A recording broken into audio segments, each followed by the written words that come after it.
I mean, they should.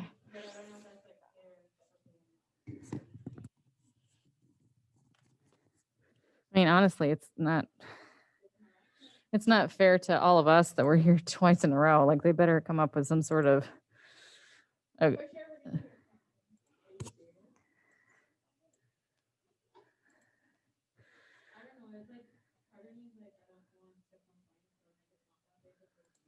Yeah.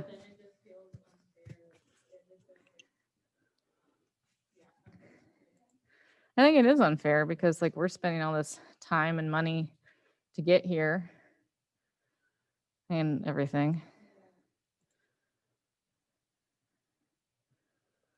I have no idea what I'm teaching right now. What is going on?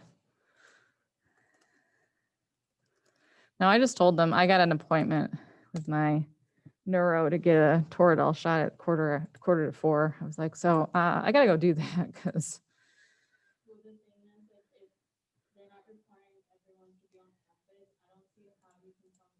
Yeah.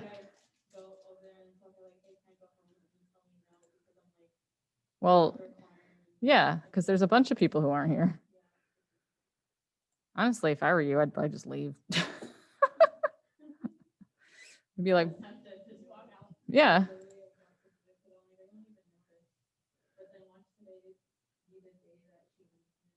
Yeah. Or they see you like leaving.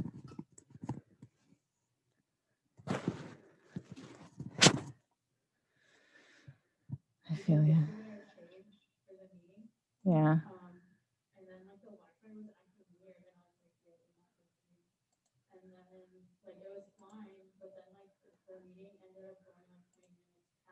Right. Oh, yeah.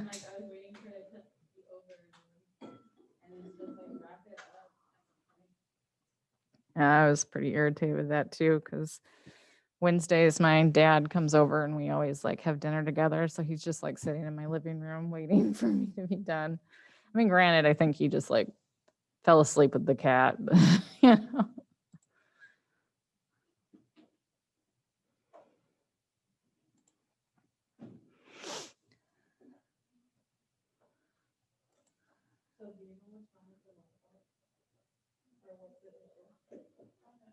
It sounds like there was some kind of attack on our network because of the way that they talked about it. And and they're saying that like passwords are going to be more secure and the oh yeah. That was like the first thing I thought of. I had a dream last night that my paycheck was only $600 for the month. And that I basically like, it's like I'm going to set this building on fire. Like, it was pretty funny. It was funny when I woke up. It wasn't funny in the dream. I was mad.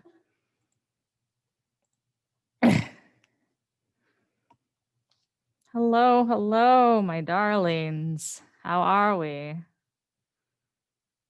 Hold up. You just call us darlings. Yep. Today you are, because I expect that everyone is going to be rock stars during this class. Everyone's going to be contributing. You sound sick. I am sick. You're not wrong. Everyone's going to be having fun. We're going to write a bunch during this class, and it'll be delightful. And I just remembered that the video doesn't Can we go work. and sleep this class? No. So there's the link for the Nearpod. Please go ahead and get into the Nearpod so that we can get started. We'll wait just a couple more minutes before we go. I am okay.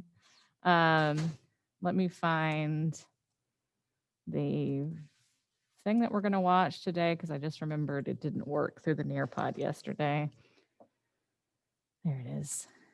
So I will find that so I can share it when it's time. Watch it play. Here again, for those of you who are just come in, is the Nearpod. So go ahead and get signed in. There we go. All right. So as you are coming in, please go ahead and start making a list in your journal for your to-do. Your journal entry for today is to start creating a list of actions and consequences, right? So my examples here, you commit a robbery, you go to jail, you cheat on a test, you get suspended, etc. They don't always have to be negative, right? There are positive consequences to things in life. Maybe you return a lost, diamond ring, you get, a reward. But go ahead and do that for your do now. I need about 7 more of you to join the Nearpod.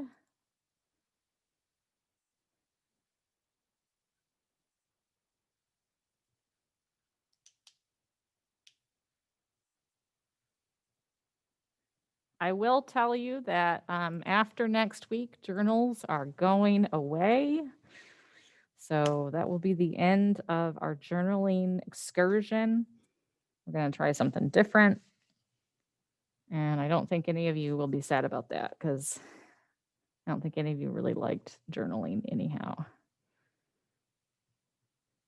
Which is okay. I understand. I am not a big journaler myself.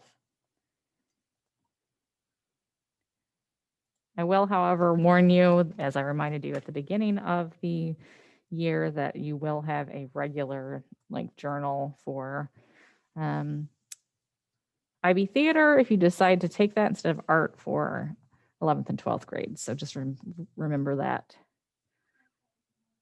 Again, here is the Nearpod. We're going to wait 1 more minute and then we will get going. If you do not have time to complete your journal entry now, you need to do it for homework today.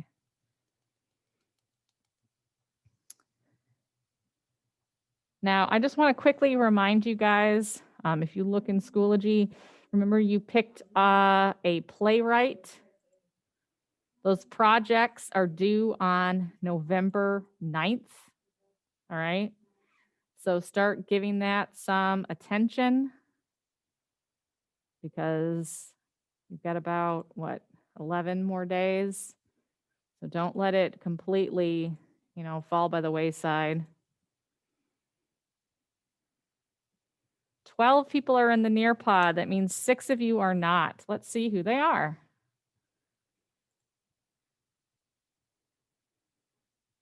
Let's see. I don't have a yacht. I don't have Adonis. Desiree, by the way, I need you to schedule a family conference. I miss you in advisory. I don't have Gabrielle. You don't have to, Kennedy. You can put just your first name. I've got Ileana. I've got Isaac. I don't see Isabella. I don't see, oh, there's Jasmine. I don't see Jesse yet. Okay, yep, I just saw you pop up. It's not in real time, so sometimes you're in and it doesn't show me on my side yet. Don't see Jesse yet. Got Kennedy now. Got Montserrat. I've got Natalie. No, I don't. Natalie, I need you to get in the Nearpod, please. I don't, oh, there's Natalie. I don't see Shun, and I think that's it. Yep. Oh, it's in Schoology.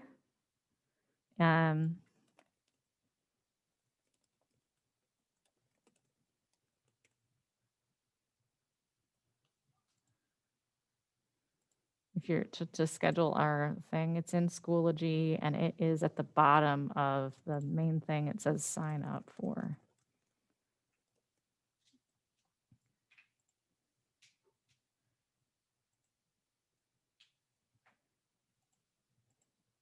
Let's see if it'll, okay, there you go. There you go. Okay, so today we're going to talk about playwriting. Specifically, we're going to talk about the ideas of consequences. Plays are about consequences, okay? Here's my cute Halloween cat with her cute Halloween book and her cute Halloween skull. Okay, so let's see. Sean, can you read us this quote from Julius J. Epstein?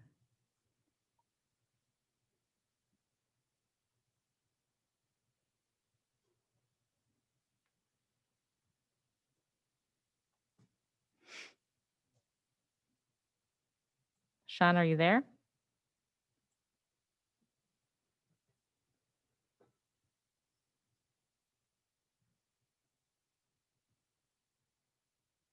I don't know if he can hear me or not. Let's see. Arnold, why don't you go ahead and read it then?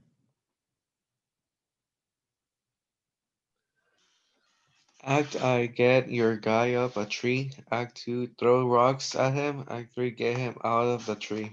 Yes, exactly. So he's sort of explaining how he looks at a play, right?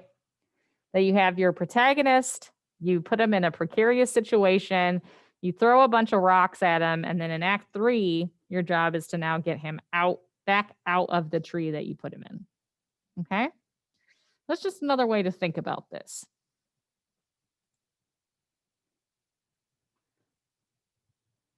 So today we're going to talk a little bit about vocab, the kind of vocab that you're going to hear, the vocab that we use when we talk about playwriting. We're going to talk about stakes and what stakes are. We may or may not have time to do practice. We'll see. And then you'll have some time to continue to work on the scene that you've been working on, which you will be submitting your first draft of at the end of this class period. So start with vocabulary, a brief reminder of some key words and concepts, okay? Let's see. Desiree, can you read this one for us?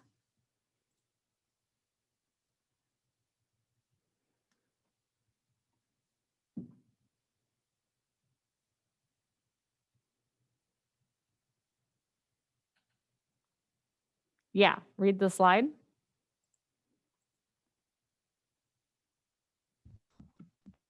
Key points to remember.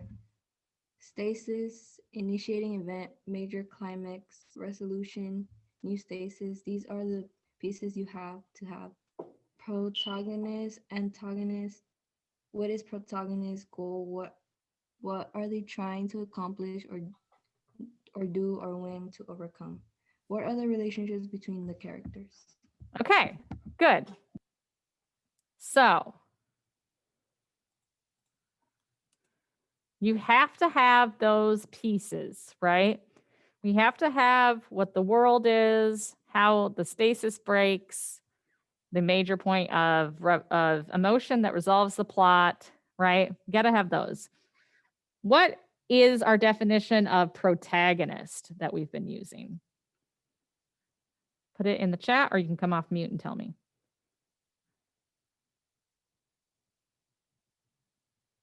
Okay, main character, right? We're not thinking about them necessarily as a good person. No. You had it right the first time. Not a good guy. The protagonist does not have to be a good person. The protagonist of Richard III is Richard III. In the very first scene, Richard comes on stage and says, I'm really bored and I want to be king, so I'm going to kill everybody who steps in between me and being king. He just comes out and tells us, and then he does it, right? He's not a good guy, but he is the protagonist, okay? They have a goal. I want you to think about that. They have a goal. They have a plan. They have something they have to get or work for, okay? Who's our antagonist? What's the definition of our antagonist?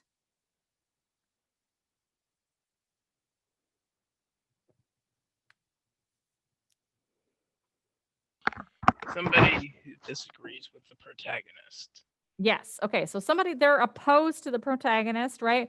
The protagonist is trying to get something and the antagonist is trying to stop them, right? They go against the protagonist. Okay. So that doesn't mean that they're a bad guy. It means that they have a conflicting want or goal. All right. Good.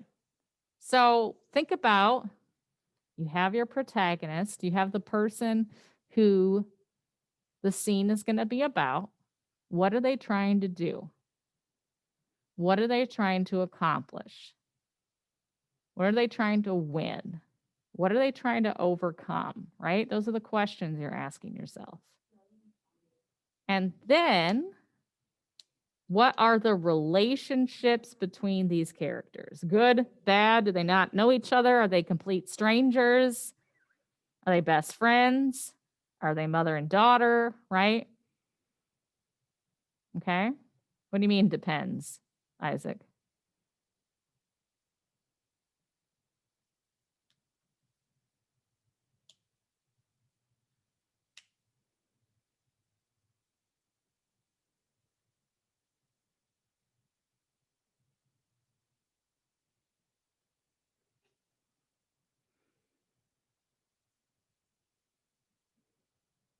I'm assuming you're typing.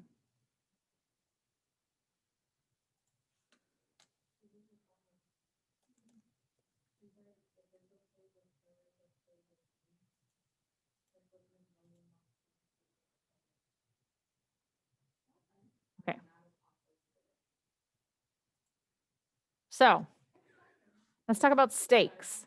Okay. How do stakes influence the characters?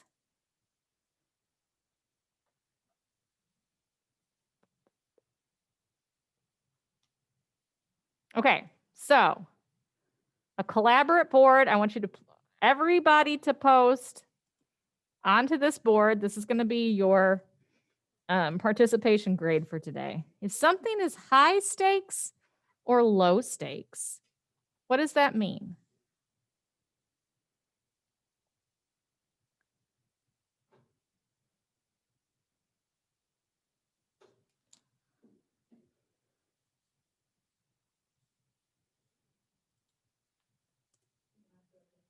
So go ahead and put that in the collaborate board. High stakes or low stakes? What does that mean? If something is high stakes, it means it's more important. And if it's low stakes, it's not as important. Something is at risk. There's going to be a fight. It's risking a lot to where you could lose everything. If something is high stakes, something big could be lost. Writing is comprehensible. The higher, the better, the more passionate the actors. Okay.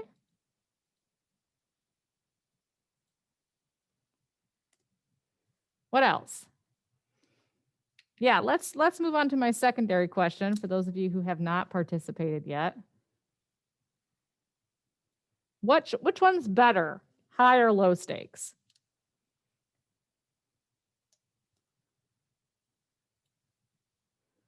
I've got a low, I've got a high, I've got a high,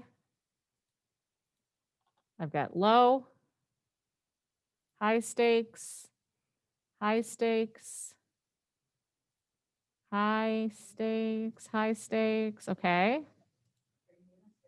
High stakes.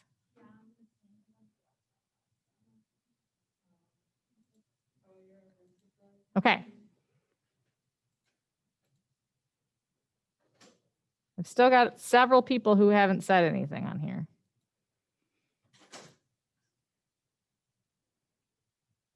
I mean, if you don't want to get a participation grade, that's fine.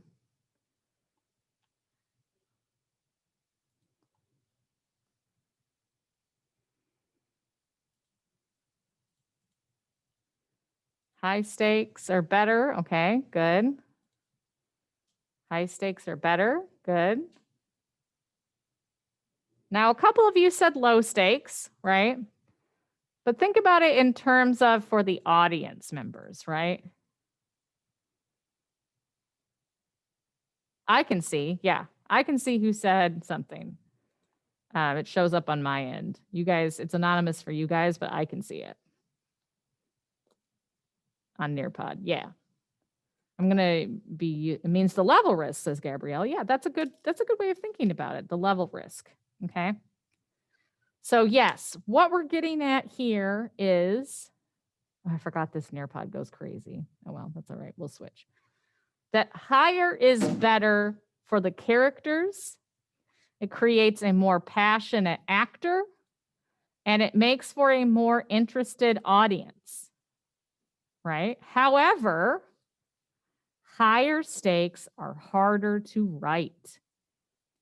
Beginning playwrights and really beginning writers in general can struggle with high stakes. They can feel manipulated. They can feel over dramatic, right? So while we can acknowledge the idea that high stakes are the goal, right? They are not the, I don't expect you to go right there, right? That would be like pushing you off the high dive, right? And you don't know how to swim, okay? Nobody would do that. That's wild. I mean, I guess somebody would do that, but they shouldn't do that. That's mean, okay? This is not about you submitting to me at the end of this, a perfect play that could be produced, right? This is about the attempt. So I want to see that you're trying to use the format that we've shown, that we've talked about. You're trying to incorporate all those points, right? You're trying to incorporate some sort of stake and goal. You have a protagonist and an antagonist, right? I'm looking at the attempt. I'm not looking for it to be great. Does this make sense? Does that make you feel better?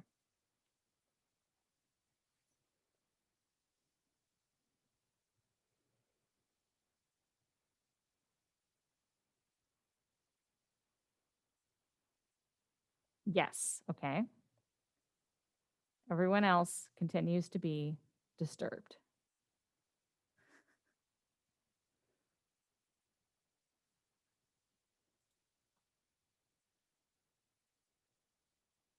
Everybody else, okay.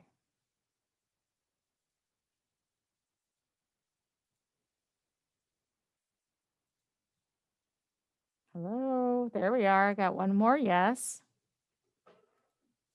Yes, okay, all right. I think this is where the Nearpod goes absolutely crazy off the rails. Oh, it doesn't yet, okay. But I don't think it trimmed the video down. Let's see if it did.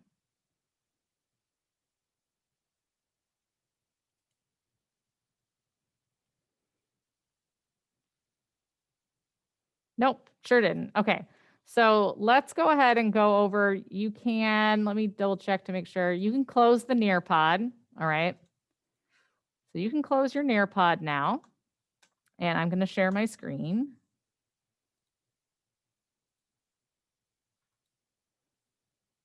So we are going to, I'm gonna introduce you to a playwright, an Asian American playwright by the name of David Henry Hwang, okay? And he is going to show us some of the ways that he, how he's learned to be a playwright and his thoughts on being a playwright, okay? So just listen. You don't have to agree with the things that he says, right? This is just his opinion on what works best for him, and what he sort of feels like is good for, no problem, Emily, what he feels like is good for someone who's just starting out. So we're going to watch the next like 7-8 minutes.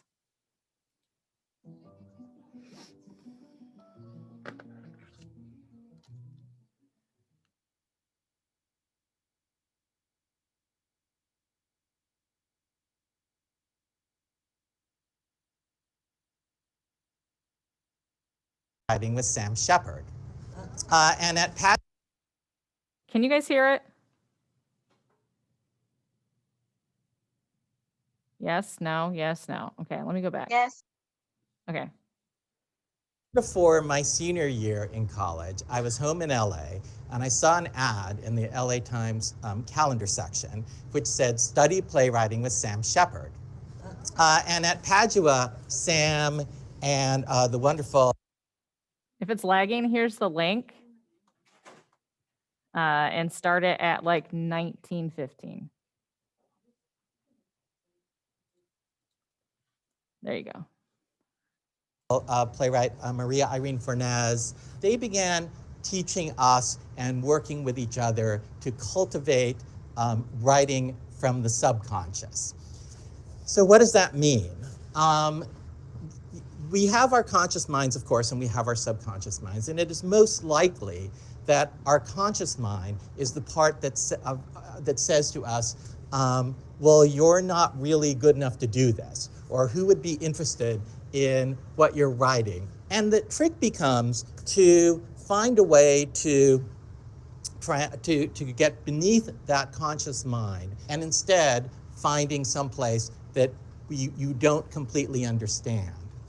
So what I want to do now is do this little exercise, which was one of the ones that Maria Irene Fornés gave me and the rest of our group in Padua the summer of 1978, when I feel like I first began understanding what it means to write. So the first part is setting up your scene. If you want, you can flip through a magazine that you can write about the two characters in the pictures. Then the second part, I'm going to give you about 10 minutes just to start writing. And then I'm going to stop you and we're going to do something with what you've just written.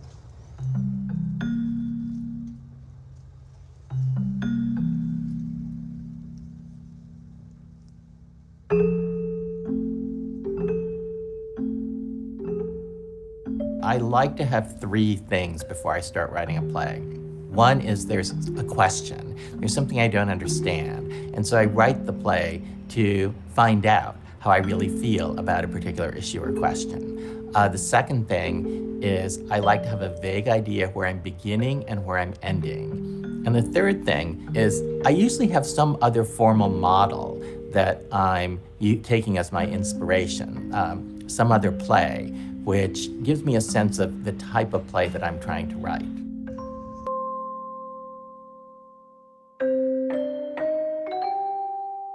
So now I'm going to call out a random word or phrase. And what I want you to do is to continue writing the scene that you've been writing. But now it's your job to incorporate random word or phrase into the dialogue. I'm going to start with basement studio. Basement studio.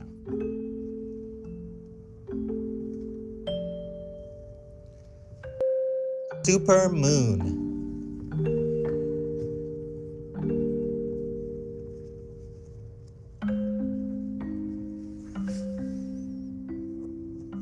A lot of times the most exciting moments as a writer are when my characters do things I don't agree with, because A, it means they have their own opinions and they've started to come to life, and B, because then I'm learning things, I'm discovering things, I become like the audience member who is being surprised by what's happening in the play.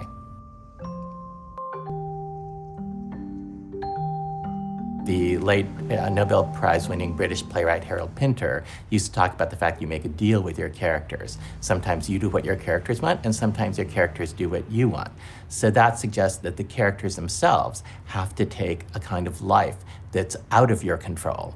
And the tension between what you control as an author and what is out of your hands, I think, is the question of how to make art. This exercise simulates the process that a writer goes through when you're in control to some extent, and then all of a sudden this impulse pops into your head, and a character does something you don't understand, or says something whose meaning you're not clear about. And oftentimes when, as a writer, you follow that impulse, if you feel it very strongly, that's when your characters start to come to life. I wrote a play once called The Dance in the Railroad, which was my second play to be done in New York. And it was about two Chinese railroad workers building the American Transcontinental Railroad in the 19th century. And about the middle of the third scene, I had an impulse that one of them should turn into a duck. And so that's the sort of thing that you don't necessarily understand, but if you feel a strong impulse, sometimes you go with it and it ends up defining the play, which in that case it did. We can look at plays and watch a play and feel that it was too dry, that was too deliberate, that you felt the author's hand. When you feel those impulses, perhaps it means that the author was too much in control, that there was too much of the conscious mind being brought to bear on this particular work, and not enough of the sort of anarchy of the subconscious, which, at least as far as I'm concerned, helps to bring works to life. There's no formula for how to write a good play. Nobody knows what's going to be successful, even if you define success commercially, artistically. So you therefore have to fall back on writing what you're really interested in, what you really believe in. And that makes the plays unique and idiosyncratic. And paradoxically, if you don't think about trying to be successful, your play is more likely to be a success. Okay, so for those of you who were watching in the chat, I was giving you some notes about what he some of the things that he really hits on during this video, right? So what did you think? What did you observe? Was there anything in this video that surprised you? Anything that you were surprised that he said, maybe about how he writes? No? Okay. Nobody thought it was interesting how he says that, the characters sort of take over? No? Okay. All right. Okay, so I just did that. Let's talk really briefly about mapping a plot. So here's a few things that I want you to think about. Now, you do not need to incorporate all of these things into a scene or a play, okay? But they are maybe stuff that you as the playwright need to know, even if you don't tell us. Things like, when is this going on? What season is it maybe, right? What's the story you're trying to tell? Is there anything important like the weather or where we are that we need to know in order for the play to make sense to us? Who are these people? Where is this taking place? Maybe what room? And what is going on in the world of the play, right? About the stasis. Okay. Now, again, we don't always get all this information in the scene. But it might be important for you to know this information.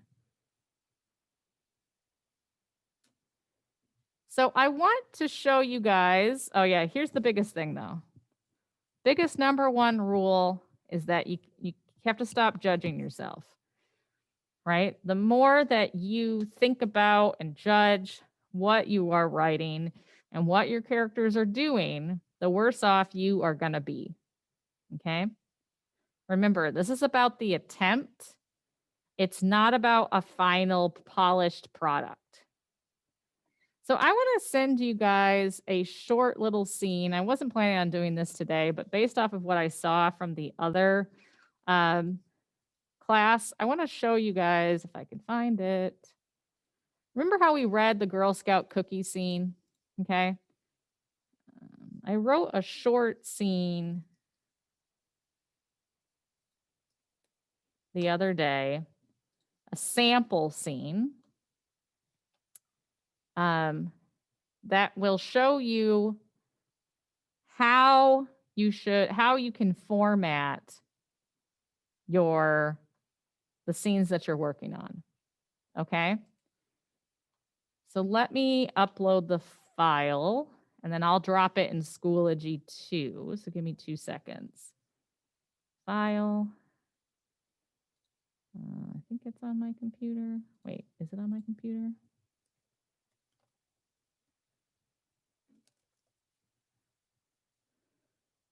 No, it's on the Uplift drive. Okay.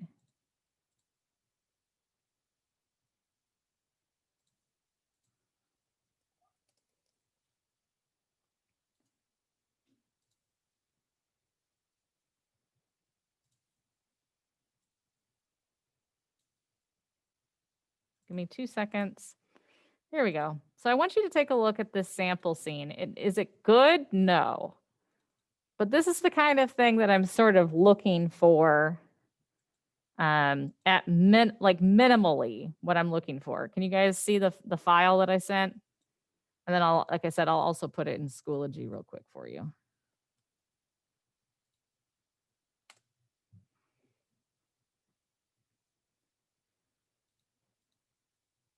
There's 2 characters. We have a protagonist. We don't have a antagonist as far as a person, but there is an antagonist, right? And I have a little bit of information for you about where they are and when they are. So go ahead and answer for me. Take a look at that and answer some of those questions. I'm going to go back a slide and then share that again with you.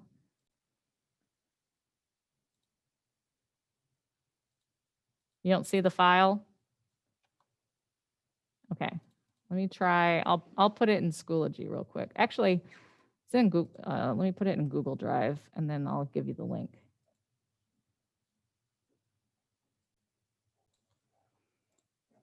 And just answer for me, like, you know, some of the questions that I have on here. Can you figure out like when this is and where it is and all that fun stuff?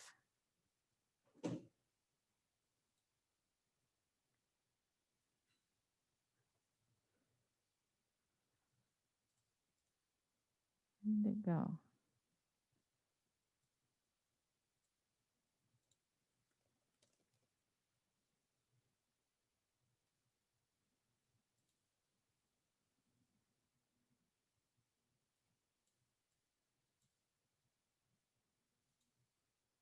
Ah, there it is. Okay.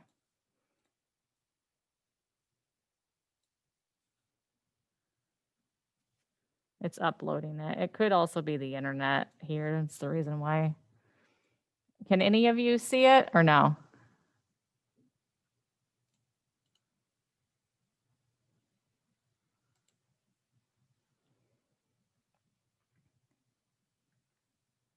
No? Okay. I think it's the internet. Give me a second. I'm gonna.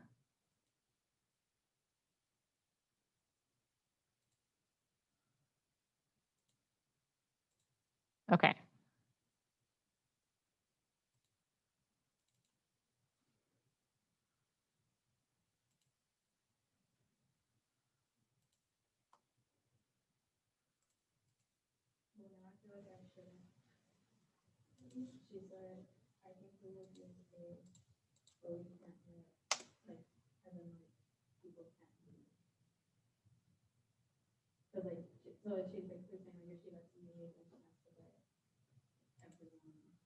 Okay, there you go.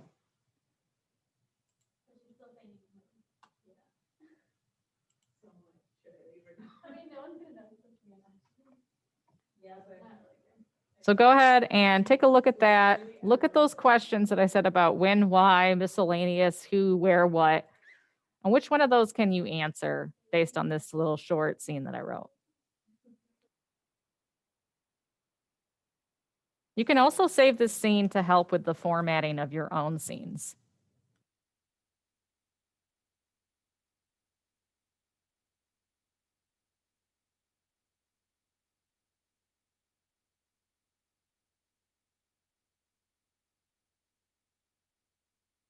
And I'm going to put this scene in your the folder for today so that you can take a look at it.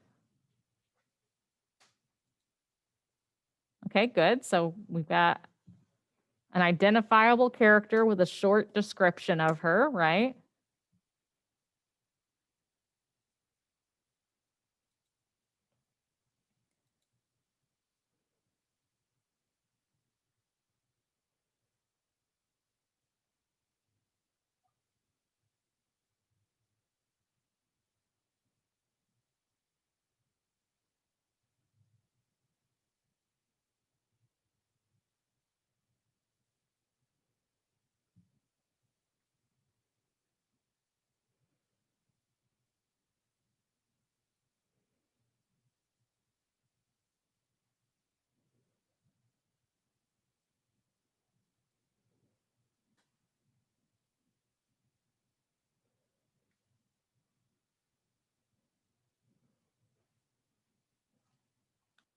Anything else? Evelyn's got a who here.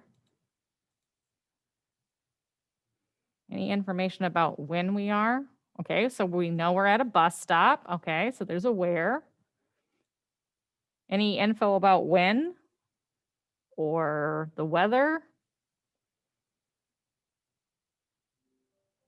or what's going on in the world of the play?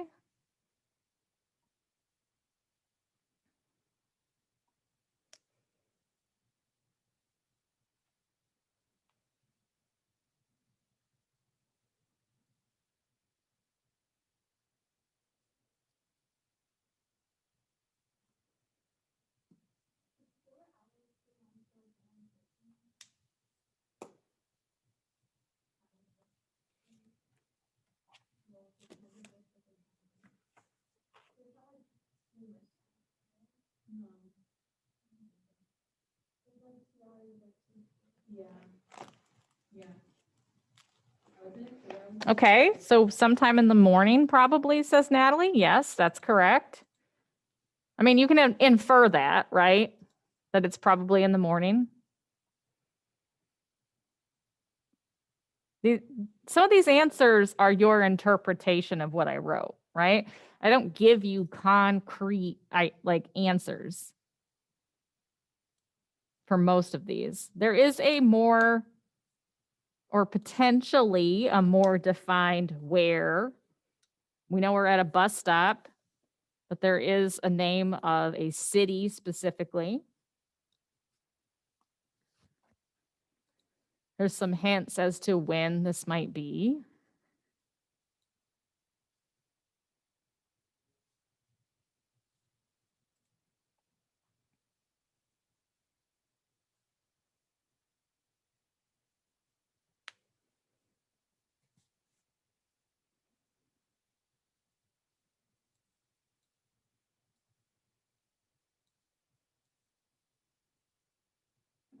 Okay, yep, Paige says it could be recently because they're talking about an Uber, right? Okay.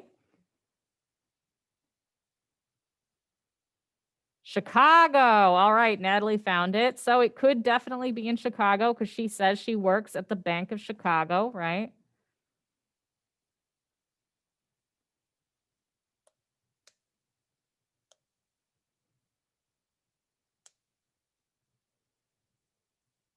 Anything else that you notice? Does it help to have a sample of another sample of formatting? You've got Girl Scout and now you've got this little thing that I wrote. Do you think it has a beginning and a middle and an end?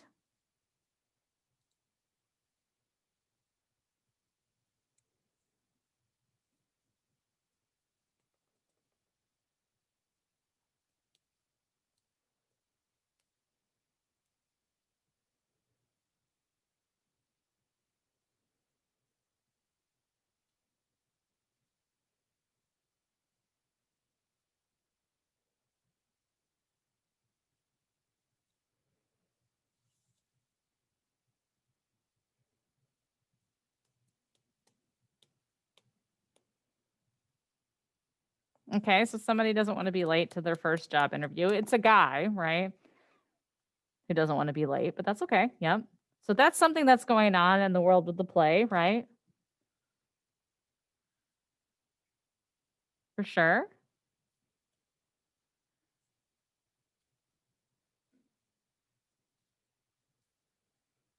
What's another major thing that's going on in the world of the play?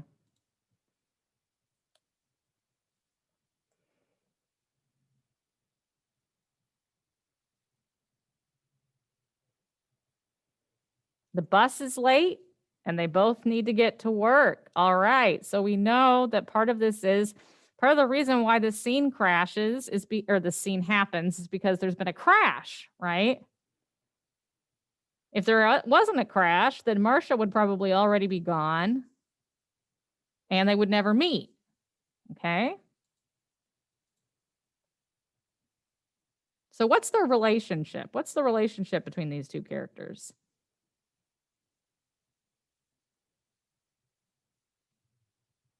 They're strangers, exactly, right? They start off complete strangers. They don't know each other, never met each other before, right?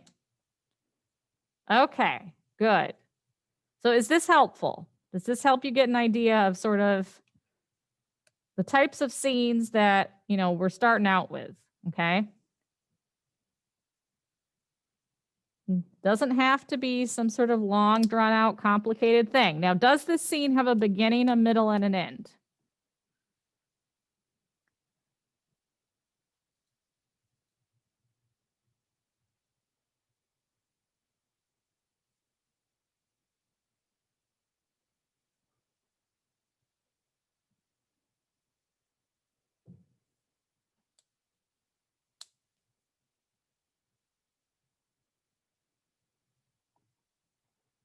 Yes. Okay. All right. Perfect. All right. So I'm going to give you the rest of the time to work on the scenes that you're working on. So you got about 10 minutes, and then I want you to do this exit ticket. All right. You're going to turn in your writing, and you're going to answer the following 3 questions. What are you finding difficult? Is there a way that I can help you? And are you surprised by the difficulty of playwriting? So I'm going to set a timer for 10 minutes. And then whatever you have there, that draft, you'll submit that and answer those 3 questions for your exit ticket. Questions, concerns? Nope, you're going to answer it in the exit ticket in Schoology. So 10 minutes to work and then 5 minutes to do the exit ticket. And you can go ahead and start right now. You're going to turn in the writing you're going to turn in is what you have so far on your scene. Okay. I'll change the slide if that's confusing.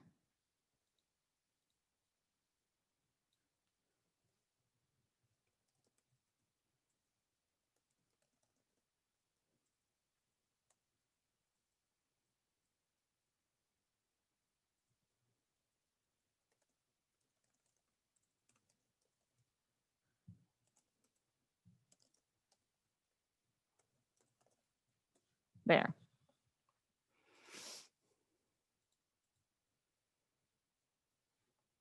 Yeah, your scene doesn't have to involve a playwright. Your scene can be about anything, right? Remember, this is the scene that you started last week, and then the homework was to keep working on it. Okay.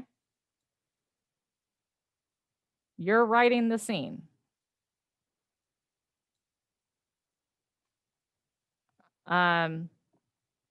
Jasmine, I don't understand what your question is.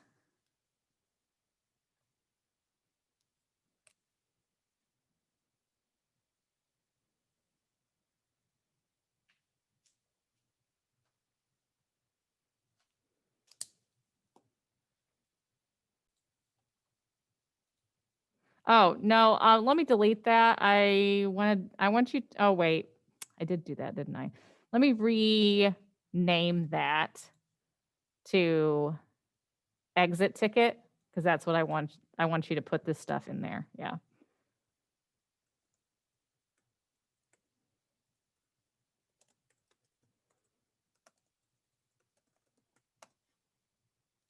So I've renamed that 1029 exit ticket. Okay. So in the box, you will copy paste your scene. And then at the top, you can answer the 3 questions, or at the bottom, it doesn't matter. And I'm going to encourage you to also, pay attention to the formatting that we're supposed to be using, right? You've got 2 samples of it now. So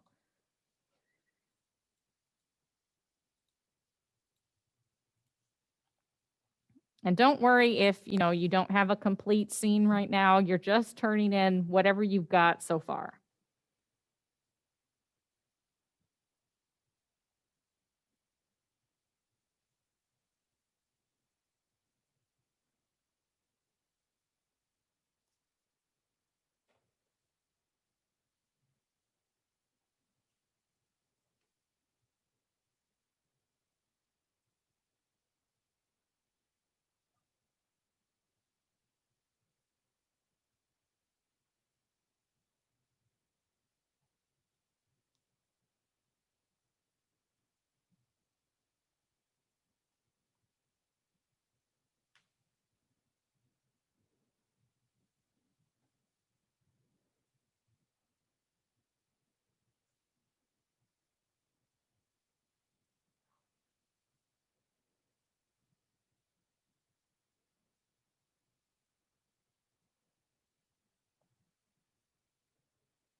in today's folder, there's a 1029 exit ticket, and you will turn your scene in there and answer those 3 questions.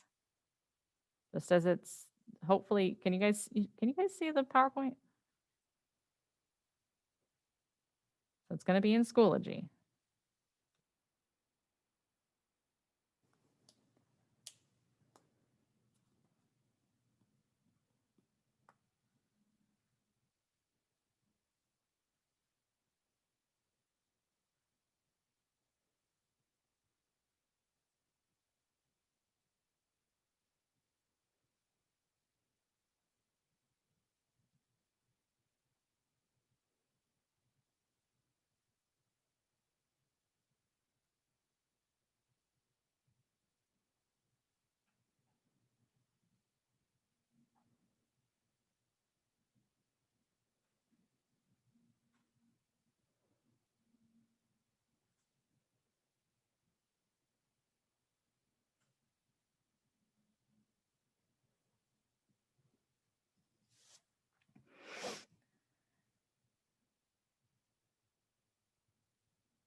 I'm surprised that any of you are done already because you probably needed time to write, but if you are done, you can leave. You are allowed to take it in Google Docs type it in Google Docs for sure. That would be preferable.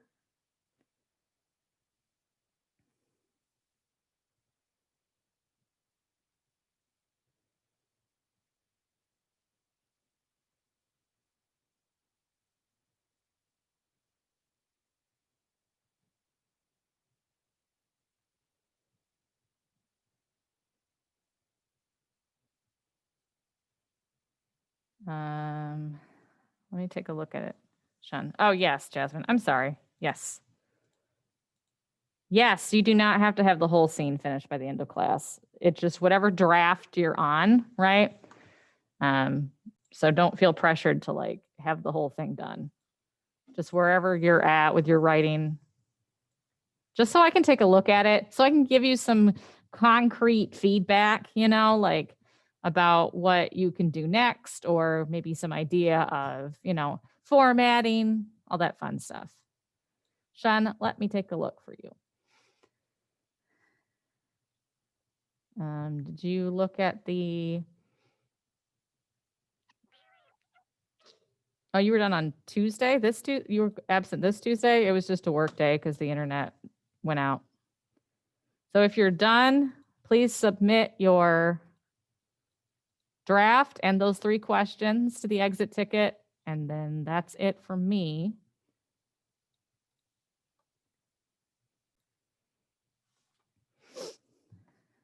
Oh, that's not what I meant to do. I was just trying to present. So Sean, yeah, on Tuesday we didn't have internet, so it was just a work day.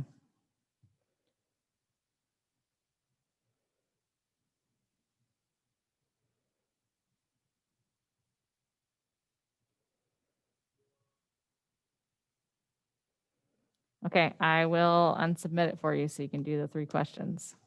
This is going to be a regular thing now, so.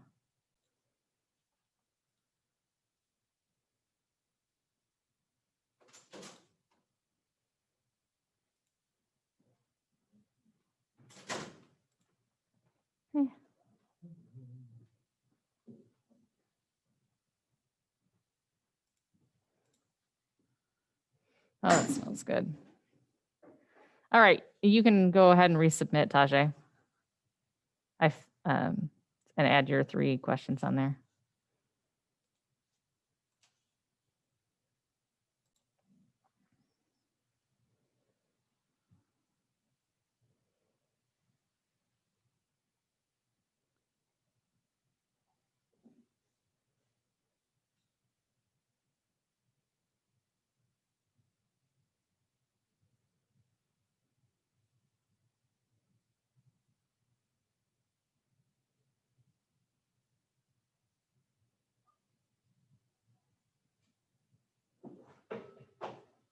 The whole play.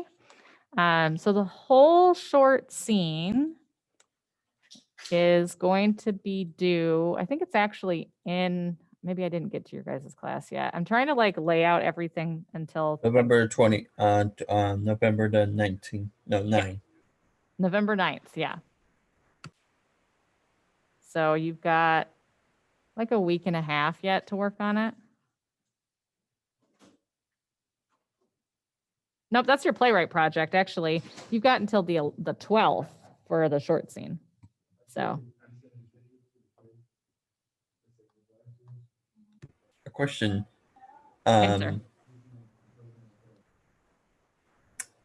I forgot what the playwright is. Project must be. it is in Schoology. It is in the 1026 to 1030 folder. We had like a thing where you talked about a playwright you were interested in. You picked your playwright. And Oh, now I remember. okay, cool.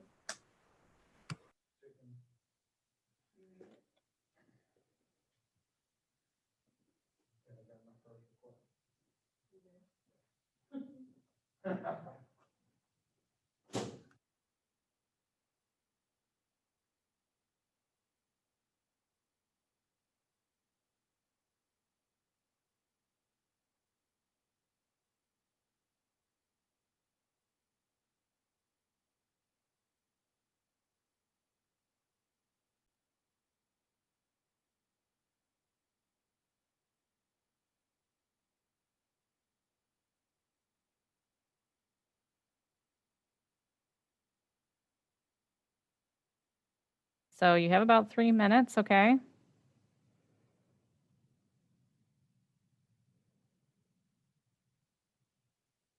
All right, Tajay, then you can go ahead and have a great weekend, and I'll see you next week.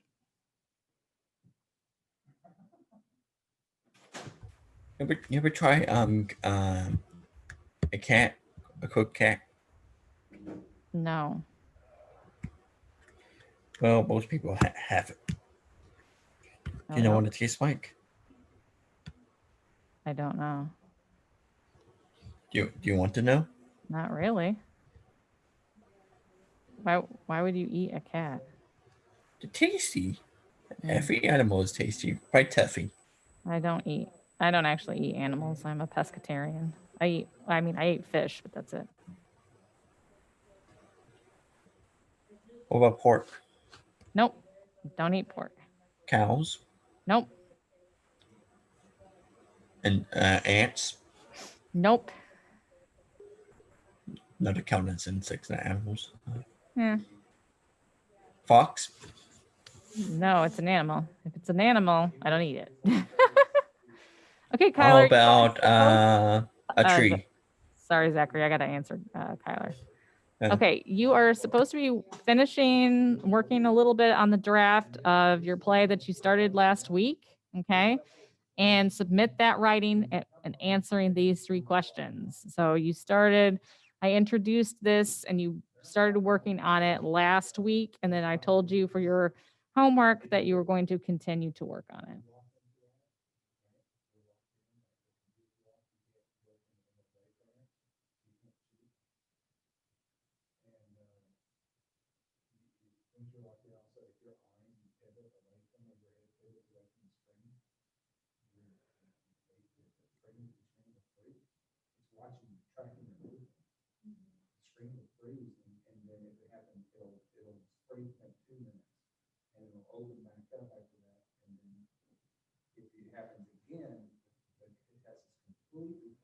Okay, guys, it is time. So I'm going to go ahead and let you guys go. Please make sure to get this done. This is an exit ticket, so it should be done now. And I will see you guys next week. Have a good weekend. Bye, Paige. Thank you.